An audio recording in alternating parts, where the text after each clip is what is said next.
Carmelita. Yes, Mami. Si Mocha po. Ay, Mami. At si Apple. Kamusta ka, Mami ko? Ito naghahanap ng trabaho. Umupo ka, Mami. Ayoko. Opo. Sumulat ka po kay Yorme Opo, Isko. kasi nung papalaboratory ko sa mata ko, nilibre na ako doon sa PGH ng 2 laboratory. Yung isa kasi sira yung machine nila doon. Kaya po ako sumulat kayo. Sinapalang pa rin ako sumulat. Kasi wala na akong trabaho para sa resa. Kasi ako magpapalaboratory, mura. Tagal ko na hindi, July pa ho yun.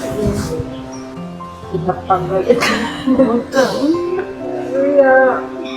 Akala ko po wala ng pag-asa.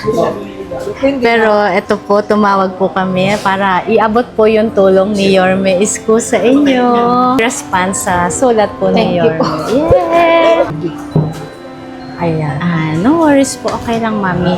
Ito po yung pinapaabot ni Yorme Isko po na tulong po para sa inyo. Thank you po. Inutusan kami ni Mocha para ipadala. Senior ka na pala? Hindi ka mukhang senior. Ay, thank you! Kasi po maingat ako sa katawang ko pala kayo iniiwasan ko na. Kasi magsulo lang ako sa buhay. Wala, pagkasakit ako, wala akong asahan, wala naman akong, wala ng pamilya. Magsulo lang ako kaya. Ang ano ko na lang mag-ingat para hindi magkasakit at magtrabaho para hindi pabigat sa mga. Mami, check mo muna yung nakuha mo kay Yorme po. Ay, thank you. Ayan, may pampalabor.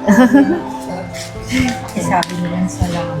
Yes, ma'am. Or, salamat po at ngayon ko nakita yung totoong paglilingkod ninyo. Basta huwag kayong papadala sa tukso kasi bilang isang mayor, marami po tukso dyan. Susuhulan kayo para minsan siraan kayo. Pero huwag kayong padadala doon. Nakita ko naman performance nyo. Huwag makausap ko sinyo, huwag siyang padadal sa mga susunod. Dating ang panahon sa inyo. Hintayin niyo po yun. Ito muna, mayor, ang training sa inyo. Basta huwag kayong padagat sa mga tukso, yung suhol-suhol, kung ano-ano. Basta una sa Diyos. Totoo yung sinabi. Sa Diyos tayo magtiwala.